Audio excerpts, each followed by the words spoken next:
우리는 지난 금요일 대한민국 국민이라는 누구나 굉장히 행복한 그런 날을 보내셨을 것이라고 생각이 듭니다. 왜 그렇죠? 대한민국 축구에서 특별히 16강에 오르는 그런 승리를 거둔 날이기 때문입니다. 여러분, 미국 통계 전문 사이트 538이라고 하는 그러한 전문 통계 업체에서는요, 한국의 16강이 오를 가능성을 9%에 불과하다고 얘기를 했습니다. 그리고 많은 전문가들이 한국이 속한 H조에서 가장 16강 가능성이 희박한 나라가 대한민국이다라고 그렇게 예측하기로 했죠. 그만큼 만만치 않은 그러한 여정 가운데서 마지막 경기에서 한국이 포르투갈을 꺾고 16강에 오르게 되었습니다. 그래서 많은 국민들이, 특별히 대한민국 국민들이 얼마나 기뻐하며 행복한 시간을 보냈는지 모릅니다. 여러분, 이렇게 우리가 월드컵 16강에 진출했다는 소식을 들으면서 우리는 많은 전문가들의 예측이 사실은 되게 큰 의미가 없을 수도 있겠구나라는 것을 깨닫게 됩니다. 여러분, 그렇습니다. 사람의 예측과 사람의 말은요, 오류가 많습니다. 불완전합니다. 얼마든지 그 안에서는 맞을 수도 있고 틀릴 수가 있습니다. 하지만 오늘 우리가 읽은 이 하나님의 말씀을부터 시작해서 하나님께서 우리에게 약속하신 그 예언은요, 오류가 없습니다. 확실하고요, 완전합니다. 여러분, 오늘 말씀을 한번 봅시다. 오늘 말씀은 특별히 구약에서 메시아에 대한 예언이 기록되어져 있는 그런 부분이라고 할 수 있습니다. 1절에 딸군대여 너는 때를 모을지어다. 그들이 우리를 에워쌌으니 막대기로 이스라엘 재판자의 뺨을 치리로다. 지금 현재 이스라엘 현실에 대해서 다루고 있습니다. 이스라엘은요, 주변 많은 이방 민족에 의해서 지금 압박을 당하고 있고요, 언제든지 공격당할 수 있는 굉장히 큰 위기를 계속해서 겪고 있습니다. 그 이유는 여호와 하나님 앞에서 범죄한 것에 대한 하나님의 사랑의 매를 지금 맡고 있는 것입니다. 특별히 그래서 오늘 1절에는 이런 표현을 씁니다. 막대기로 이스라엘 재판자의 뺨을 치리로다. 여러분, 여기서 이스라엘의 재판자라는 것은요, 그 당시에 사법 기능을 감당했던 이스라엘의 왕을 의미합니다. 그 왕의 뺨을 막대기로 이방 군대가 칠 것이다. 왕이 적군에 의해서 완전히 사로잡히고 포로가 되어서 막대기로 뺨을 맞는 그 수치스러운 일을 겪게 된다라고, 지금 그 현실에 바로 그런 일들이 바로 눈앞에 와 있다라고 먼저 말씀으로 이야기합니다. 그리고 나서가 중요합니다. 1절과 2절은요, 갑자기 새로운 전환점을 맞이합니다. 대족법을 이루고 있습니다. 2절은 이렇게 말씀합니다. 베들레헴 에브라다야 너는 유다 족속 중에 작을지라도 이스라엘을 다스릴 자가 내게서 내게로 나올 것이다. 그의 근본은 상고에 영원에 있느니라. 여러분, 그렇습니다. 오늘 이 말씀에서는요, 1절에서는 절망적인 현실을 다루지만 2절에서는 희망적인 미래를 다루고 있습니다. 그 희망은 무엇입니까? 바로 이스라엘을 다스릴 자가, 새로운 왕이 등장할 것이라는 것입니다. 지금 1절 현실에서 겪게 되는 왕의 현실은 이방 민족에 의해서 수치를 당하고 있지만 곧 오실 메시아 새로운 왕은, 그분은 이스라엘을 새롭게 다스릴 것이라고 이야기합니다. 그리고 그를 통하여서 이스라엘 민족이 회복될 것이라고 약속합니다. 여러분, 이 예언된 메시아는 누구입니까? 바로 우리가 잘 알고 있는 바로 신약에 등장하시는 예수 그리스도이십니다. 그분이 오늘 이 말씀에서 기록된 예언된 왕이십니다. 이 예수 그리스도에 대해서 어떻게 오늘 말씀을 예언합니다. 첫 번째, 이 왕은요, 2절 말씀에 보면 베들레헴에서 태어날 것이라고 이야기합니다. 베들레헴 에브라다야 이스라엘을 다스릴 자가 내게서 내게로 나올 것이다. 여러분, 베들레헴이라고 하는 곳에서 약속된 그 예언은요, 고스란히 마태복음 2장 1절에 그대로 성취됩니다. 아브라함과 다윗의 자손 에로방 때 예수께서 유대 베들레헴에서 나시매.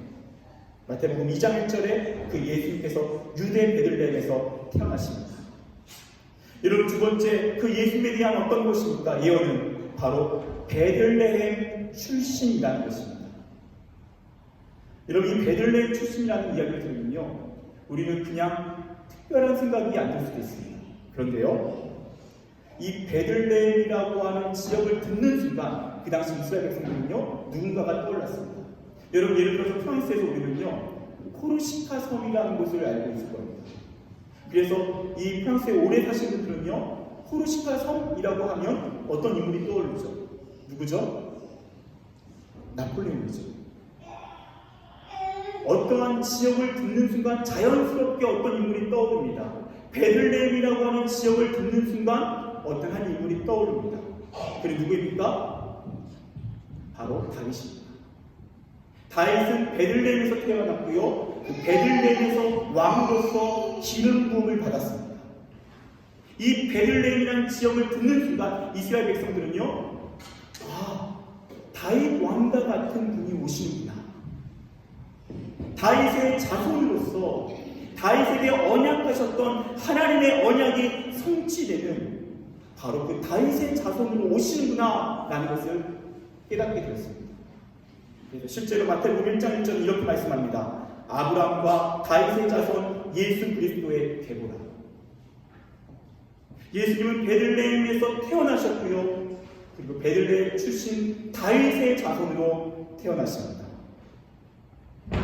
또한 세 번째, 오늘 이 말씀에서는 예수님에 대해서 이렇게 예언합니다.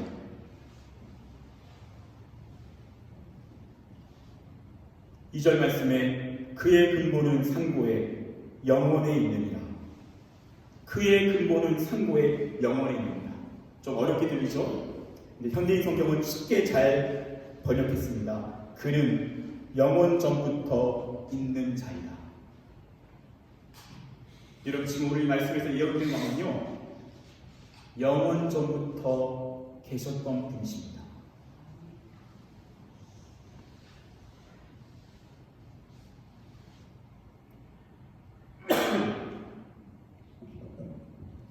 여러분, 영원 전부터 계셨던 분이라는 얘기일 때 어떤 생각이 드십니까? 어떤 사람이 영원 전부터 있을 수 있습니까? 불가능합니다. 영원 전부터 계셨다라는 것은 바로 이 왕은 평범한 사람이 아니라는 것입니다. 하나님과 같은 존재라는 것입니다.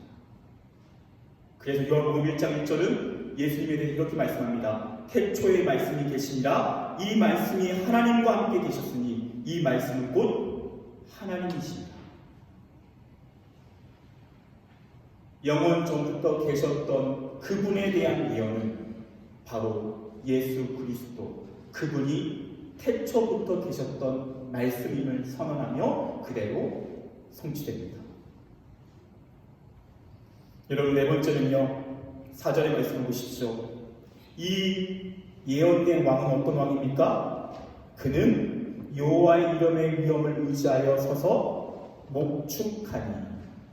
그 왕은 목축하는 자라고 이야기합니다. 여러분, 이 목축이라는 게 무엇이죠? 이 단어는 히브리어로 라라고 하는 단어인데요, 이 단어가 고스란히 시편 23편 1절에서 그대로 똑같이 등장합니다. 어떤 말씀이죠? 여호와는 나의 목자시니. 그 목자가 목축입니다. 지금 이들이 기다리는 왕은 어떤 왕입니까? 바로 목자입니다. 시편 23편 1절에 등장하는 그 목자는 누구입니까? 바로 그 목자 예수 그리스도십니다. 그래서 우리는 이 말씀 이렇게도 고백할 수 있습니다. 예수 그리스도는 나의 목자시니 내게 부족함이 없으리로다. 예수 그리스도는 나의 목자시니 내게 부족함이 없으리로다. 그가 나를 푸른 풀밭에 누이시며 쉴만한 물가로 인도하시는도다. 내 영혼을 소생시키시고 자기 이름을 위하여 의의 길로 인도하시는도다. 내가 사망의 음침한 골짜기로 다닐지라도 해를 두려워하지 않을 것은 주께서 나와 함께 하시리라. 할렐루야.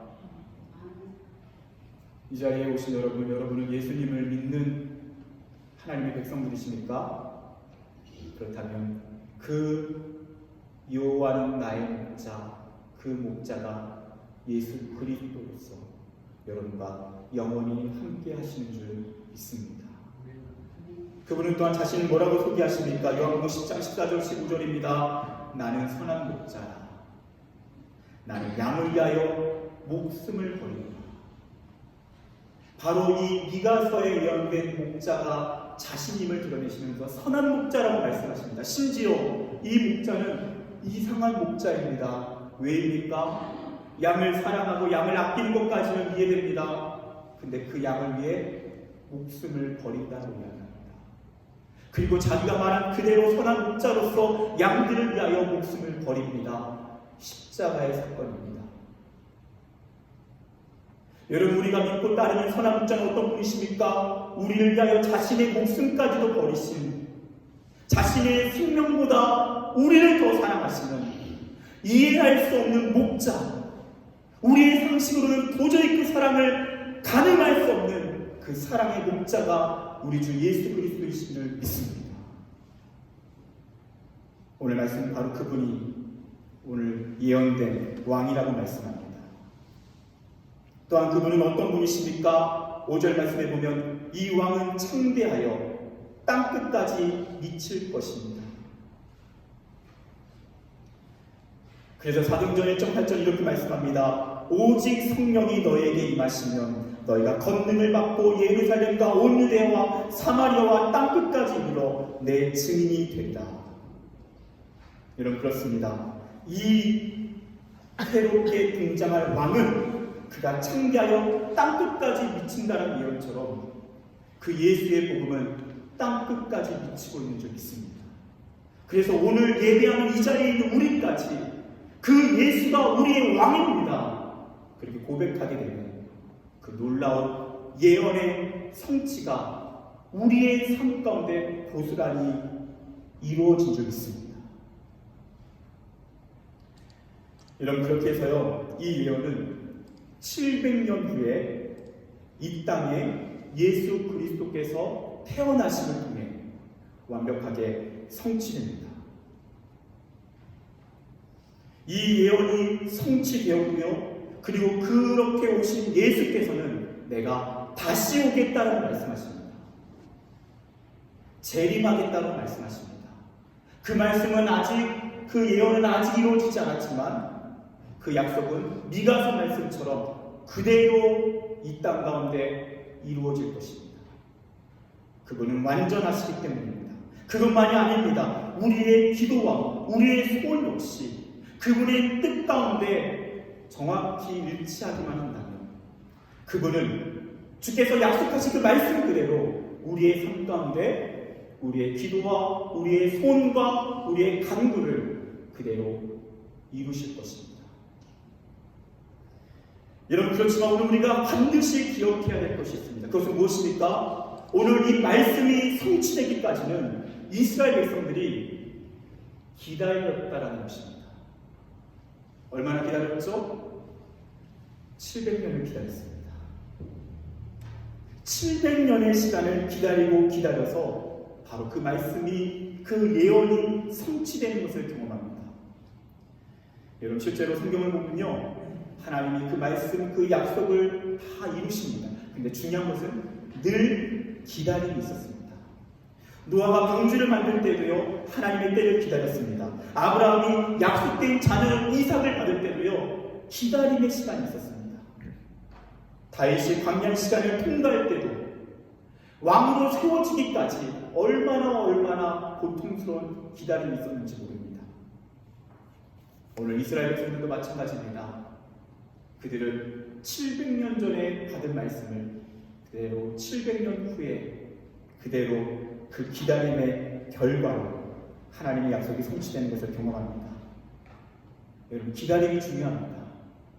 우리가 오늘날 대림절을 보내고 있는데요, 대림절도 기다림의 절기입니다. 먼저 예수님께서 이 땅에 태어나신 성탄을 기다리는 절기이고요, 그리고 다시 오실 주님을 기다리는 절기가 대림절입니다. 그래서 여러분, 기다림을 우리는 이 대림절을 통해서 배우는 것입니다. 왜입니까? 믿음은 곧 기다림이기 때문입니다. 믿기 때문에 기다립니다. 믿음이 없으면 기다릴 수가 없습니다. 기다림이 믿음이고요, 믿음이 곧 기다림입니다. 이 자리에 있는 우리 모두에게도 각자의 기다림이 있을 것입니다. 간절한 소원이 있고 간절한 기도가 있을 것입니다. 개인적인 기도 응답에 대한 기다림이 있으실 거예요. 어떤 사람은 현재 이 고난이 끝나기를 바라는 기다림도 있을 것입니다. 중요한 것은요, 이 기다림이 짧은 시간일 수도 있지만 또 어떤 경우에는 긴 시간일 수도 있다는 것입니다. 마치 오늘 이 말씀에 이스라엘 백성들처럼 우리에게 긴 시간의 기다림의 시간이 전제되어 있을 수도 있다는 것입니다. 그렇다면 우리는요, 어떻게 이 긴 시간을 기다릴 수 있을까요?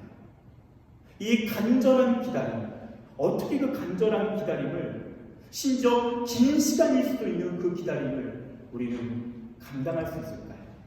오늘 이 말씀에 보면요, 그 기다림을 여인이 해산하기까지라고 하는 이 3절의 말씀을 통해서 한 여인이 임신을 한 후 출산할 때까지의 기다림으로 오늘 그 믿음의 기다림을 이야기합니다. 우리가 기다릴 때 어떻게 기다려야 되냐면요, 여인이 임신하여서 출산하기까지 기다리는 것처럼 기다려야 한다는 것입니다. 여러분, 그렇다면 어떻게 기다리는 것일까요? 여인이 임신하고 출산 때까지 기다림은 어떤 기다림일까요? 첫 번째, 그 기다림은요, 고통과 기쁨을 공존하는 기다림입니다. 우리는 기다릴 때요, 낭만적으로, 환상적으로 기쁘기만 할 수는 없습니다. 이런 많은 여성들이 임신을 하게 되면 정말 축하도 해주지만 함께 어떤 말을 보냅니까? 위로의 말을 보냅니다. 왜죠? 그 시간이 분명 힘들기 때문입니다. 분명히 기쁨을 기다리고 있는 거지만 그 임신의 기간은 힘든 것이 사실입니다. 입덧의 시간이 얼마나 고통스러웠습니까? 또 조금 지나면 몸이 점점 무거워집니다. 그러면 기본적인 일상생활의 모든 부분에 어려움을 겪습니다. 나중에는 잠을 자는 것도 힘들죠. 잠을 자다 몇 번이 깨어서 화장실을 왔다 갔다 해야 되죠. 먹는 것도 쉽지 않습니다. 앉아있는 것도 힘들고 일어서도 힘들고 항상 허리가 아프고 그리고 관절도 힘듭니다. 오늘 말씀은요, 우리의 기다림이 그 고통을 피해갈 수는 없다라고 이야기합니다. 그래서 실제로 이렇게 오늘 말씀에서 이야기합니다. 뭐라고 말씀하죠? 그 여인이 해산하기까지 그들을 붙여두시겠고, 그들은요, 이스라엘 백성들에게 계속적으로 공격하는 이방 민족을 의미합니다. 그러니까 그 기다림의 시간에는 어떠한 고통도 없는 기다림이 아니라는 것입니다. 그 기다림에는 어려움이 있습니다. 아픔이 있습니다. 쉽지 않은 기간이 있습니다. 어떻게 임신의 시간이 다 좋을 수 있겠습니까?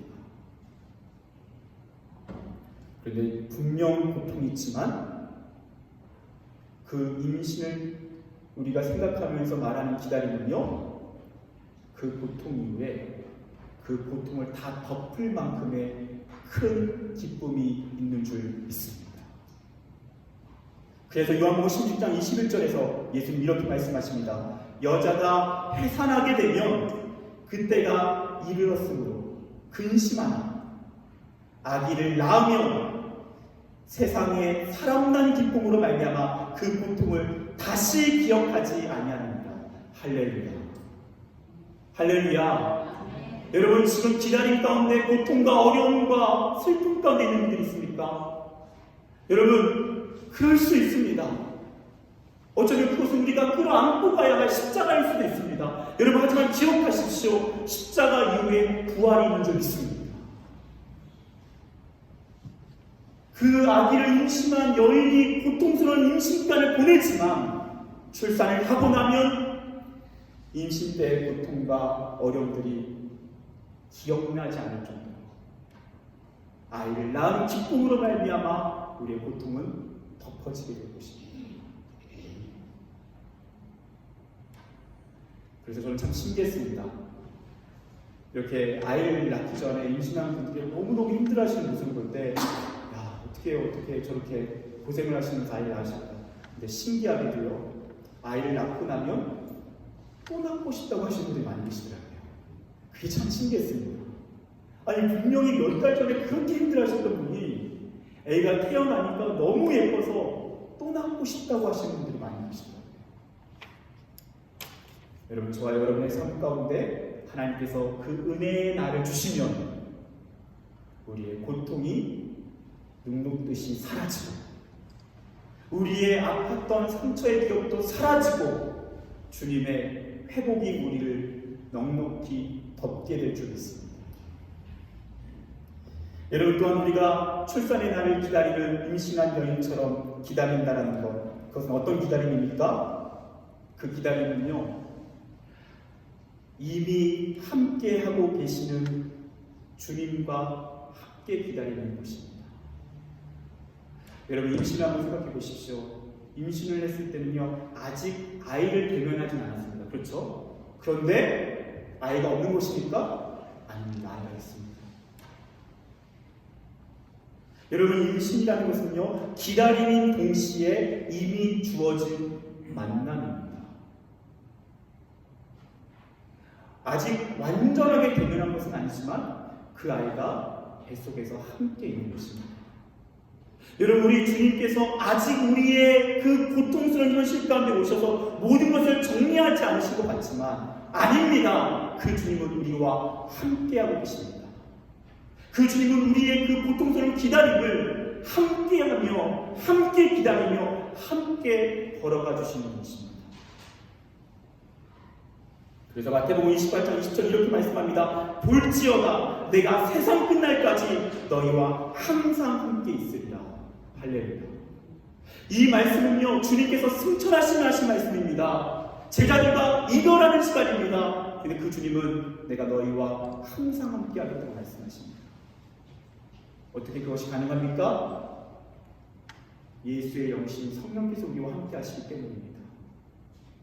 임신한 여인이 아직 그 아이를 완전히 대면하지 못하지만 그 아이와 함께 하듯이 우리 인생의 완벽한 응답이 이루어지지 않아도 그 주님은 함께 하시며 그 기다림의 시간을 우리와 함께 걸어가실 것입니다.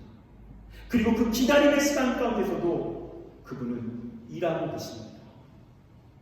아무 일도 없는 것 같지만 모든 현실이 그냥 다 절망인 것 같지만 내 맘대로 되지 않는 것 같지만 하나님이 다 침묵하신 것 같지만 여러분 아닙니다. 잘 보십시오.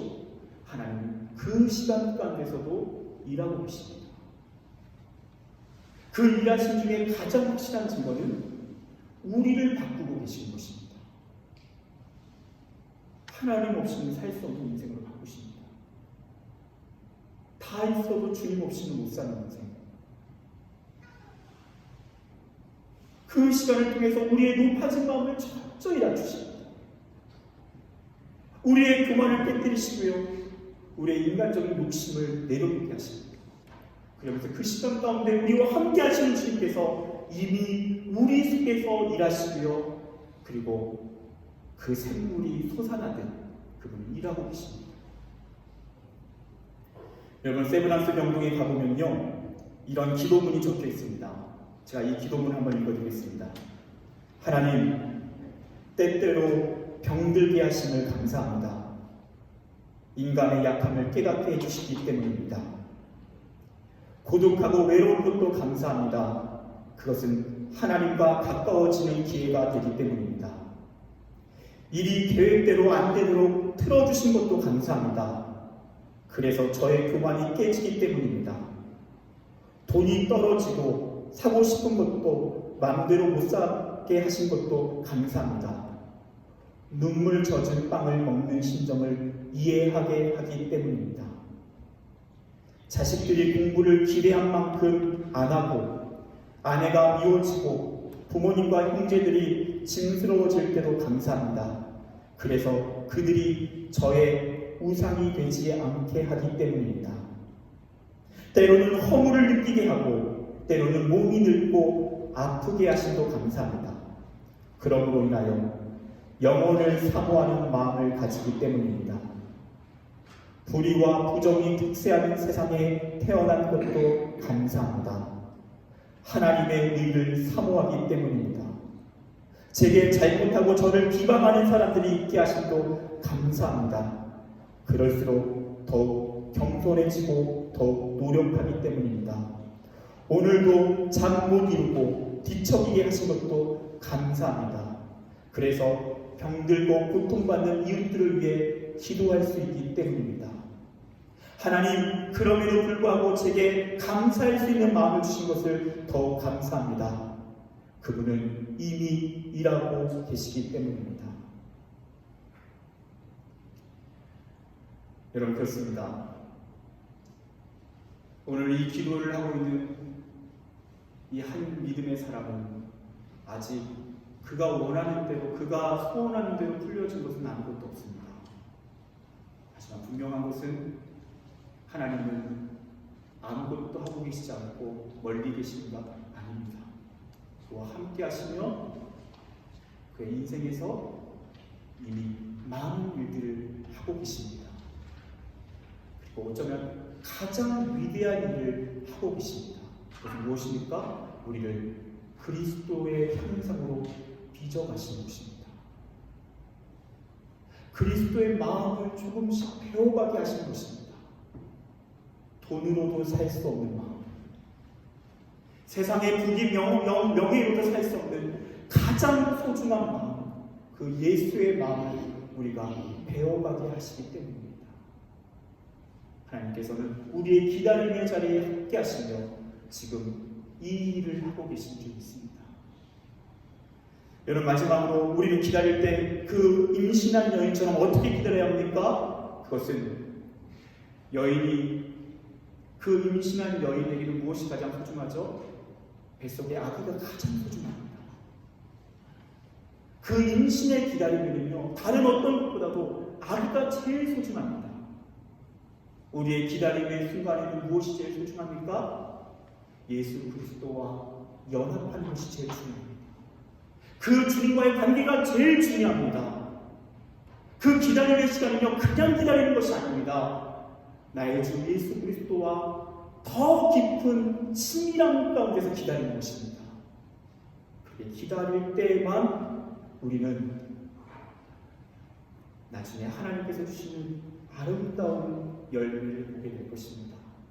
만약에 어떤 여인이 임신기간에 아기보다 다른 것이 더 중요하다면 어떻게 되죠? 아기가 위험해집니다. 우리 인생의 그 믿음의 기다림 동안 우리에게 예수 그리스도보다 다른 것이 더 중요한 것이 생긴다면 여러분, 그것은 위험한 것입니다. 여러분, 우리가 인생을 살아갈 때 가장 위험한 순간이 어떤 순간입니까? 고난이 있고 어려움이 있을 때입니까? 아닙니다. 제일 위험한 순간은 우리가 가장 소중히 여겨야 할 분을 소중히 여기지 않을 때입니다. 그분과의 깊은 사귐, 그분께 딱 붙어있는, 마치 포도나무에 가지가 붙어있듯 그렇게 붙어있지 않고 떨어져 있는 것입니다. 그때 모든 일이 잘 풀리고 우리 인생에 성공이 가득해도 하나님의 눈으로는 그 인생이 가장 위험한 순간입니다. 하지만 반대로 여러분, 우리 인생의 기다리는 시간이 길어지고 우리가 원하는 대로 인생이 풀리지 않은 것 같고 여러 어려운 것들이 있지만 우리가 지금 이 자리에서 그 예수님께 딱 붙어있는 거예요. 그리고 그 주님을 가장 중요하게 여기고 그 주님과의 사귐을 가장 소중히 여긴다면 그 인생은 가장 안전한 인생이 될 줄 믿습니다. 시편 40장 1절입니다. 내가 여호와를 기다리고 기다렸더니 귀를 기울이사 나의 부르짖음을 들으셨도다. 할렐루야. 여러분, 이 기다림의 결론은 무엇입니까? 이 시편 기자의 고백이 될 줄 믿습니다. 내가 기다리고 기다렸더니 귀를 기울이사 나의 부르짖음을 들으셨도다. 할렐루야. 그 기다림에 반드시 응답의 날입니다. 주님의 말씀은 완전하기 때문입니다. 고통과 기쁨의 공존을 그대로 받아들이며 기다립시다. 이미 함께하고 계심을, 그리고 이미 일하고 계심을 그 주님을 기억하며 기다립시다. 그리고 우리 주님을 가장 중요한 분으로 온전히 인정하며 그날을 기다립시다.